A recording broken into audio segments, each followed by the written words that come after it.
messieurs les membres du cabinet ministériel, messieurs les secrétaires généraux, messieurs le vice-président, juge et magistrat du parquet de la Cour de cassation, mes chers collègues de la 4e judiciature, monsieur le secrétaire technique du CSPJ, messieurs les chefs des cours et des juridictions, monsieur le commandant des forces armées d'Haïti, messieurs les présidents des associations des magistrats, magistrats assis et debout, monsieur le secrétaire général de la Fédération des barreaux d'Haïti, mesdames, messieurs de la presse parlée, écrite et télévisée, mesdames, messieurs, distingués, invités, sélects, auditoires. Nous remercions tout d'abord le Seigneur, le Dieu créateur, le maître de l'univers, qui a fait pour nous ce matin, encore ce matin, des provisions de grâce, de santé et de force, permettant ainsi la réalisation de cette cérémonie dans un climat serein. Toute la gloire est à lui. La cérémonie d'installation de la 4e judiciature intervient dans un moment extrêmement difficile où la peur, les pleurs et le désespoir envahissent les familles haïtiennes. Oui, notre pays connaît actuellement une crise terrible, une période très difficile de notre histoire de peuple. À cet effet, nous remercions le Premier ministre et les membres de son cabinet, les membres du Conseil des ministres, qui, estimant que l'État ne doit pas arrêter de fonctionner, se sont engagés à remettre sur les rails les institutions étatiques affaiblies ou démantelées. C'est de bon ton qu'ils pensent qu'à toute situation exceptionnelle, il faut des solutions exceptionnelles. Nous félicitons et remercions les différentes associations de magistrats par le truchement de leur président, Jean-Brunet Moin de la NAMA, Jean-Kenson Dumé du NAMA, Michel Alexis de la JUFA, qui ont tout fait et mis en œuvre.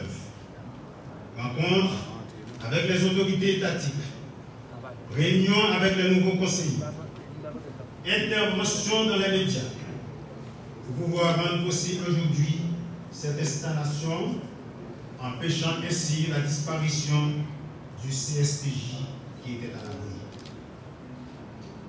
Nos remerciements vont également à tous les magistrats signataires de la pétition du 16 septembre 2021 qui ont compris la nécessité de requérir les autorités étatiques de rendre fonctionnel cet organe de discipline et de gestion de notre système judiciaire.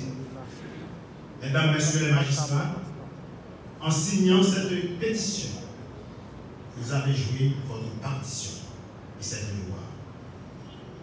Ainsi, nous vous exhortons à travailler dans le respect, la discipline et l'honnêteté, en respectant surtout les normes éthiques et déontologiques de la profession.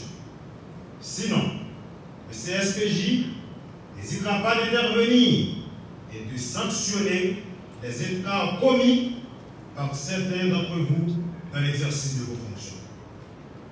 De notre côté, pendant le peu de temps que nous allons passer à la 4e judiciature, nous allons travailler avec les autorités pour avoir les moyens adéquats devant faire fonctionner le pouvoir judiciaire. Les magistrats doivent travailler dans des conditions décentes, sécuritaires, et avoir les moyens nécessaires avec un salaire raisonnable.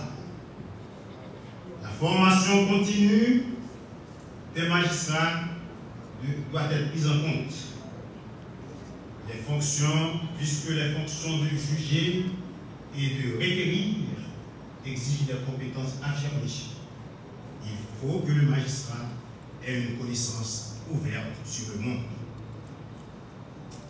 Magistrat de l'ordre judiciaire, puissiez-vous vous élever à la hauteur de votre tâche et rendre vos décisions au nom de la République, mais non au nom d'un homme. Lorsque le roi Josaphat établissait autrefois des juges en Israël, surtout dans les villes fortes du pays de Juda, il leur disait ceci: prenez garde à ce que vous ferez, car ce n'est pas pour les hommes que vous prononcez des jugements. C'est pour l'Éternel qui sera près de vous quand vous les prononcerez. Maintenant, que la crainte de l'Éternel soit sur vous. Veillez sur vos actes. Car il n'y a chez l'Éternel, notre Dieu, ni iniquité, ni égard pour l'apparence des personnes, ni acceptation de présent. Aujourd'hui, nous profitons de cette occasion pour dire à nos collègues magistrats, nos juges, d'agir avec intégrité de cœur et que toutes vos décisions doivent être marquées au coin du droit et de la raison.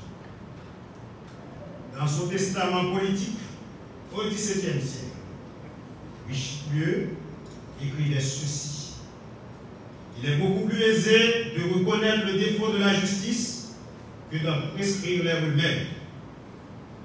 La justice exerce de façon constante une attraction sur l'opinion publique et les médias.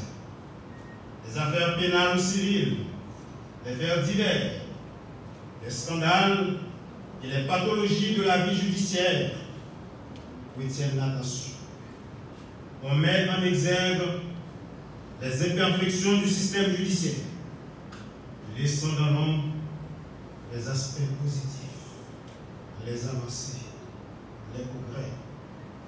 De même, il est rarement rappelé qu'au quotidien, la justice garantit les libertés individuelles et l'état de droit.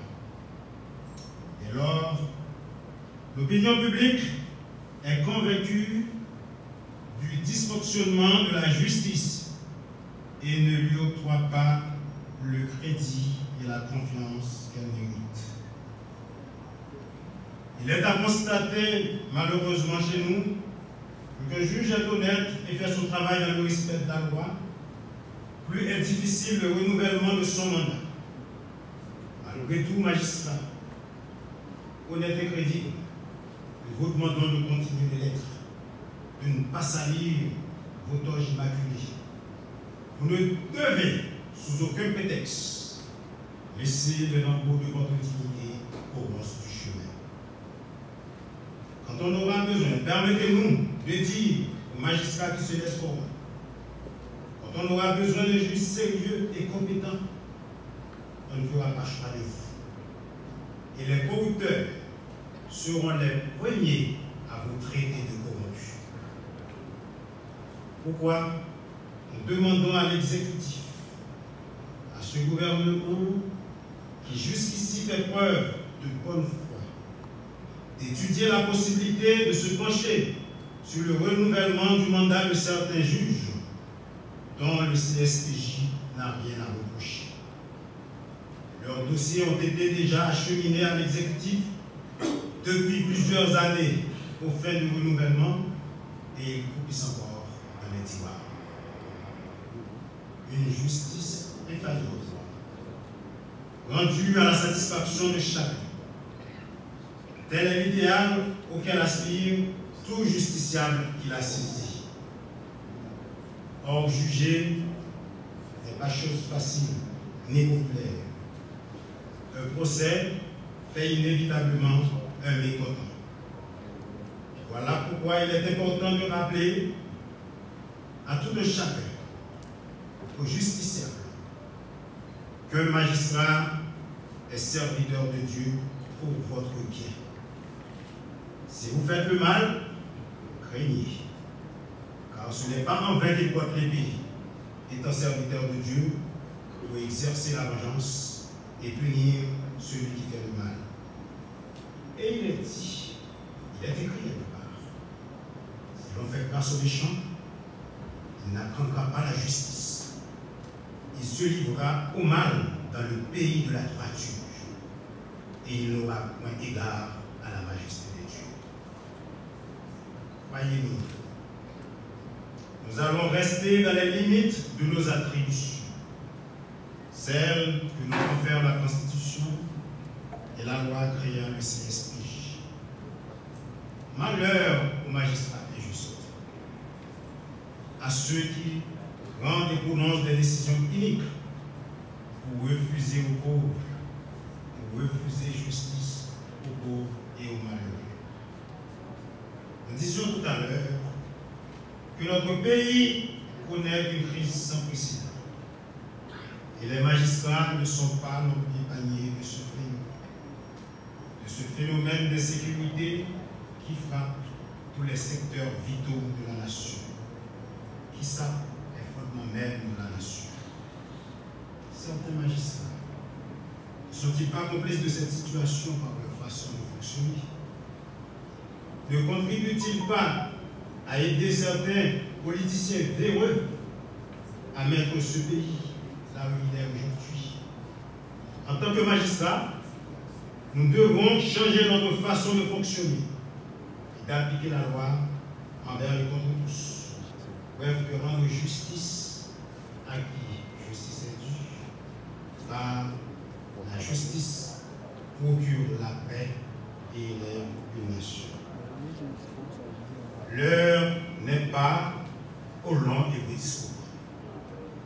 L'heure est à une prise de conscience, à un sentiment de révolte, à un sursaut national de tous les fils et filles authentiques de ce pays qui doivent conjuguer leurs efforts en vue d'une vraie entente pour sauver cette nation que nous vénérons tous. Avant de terminer, nous profitons de cette occasion pour demander à toutes les chefs de juridiction de prendre les dispositions nécessaires pour déclarer ouverts les travaux judiciaires le lundi 4 octobre 2021. À tous et à toutes, nous disons un grand merci.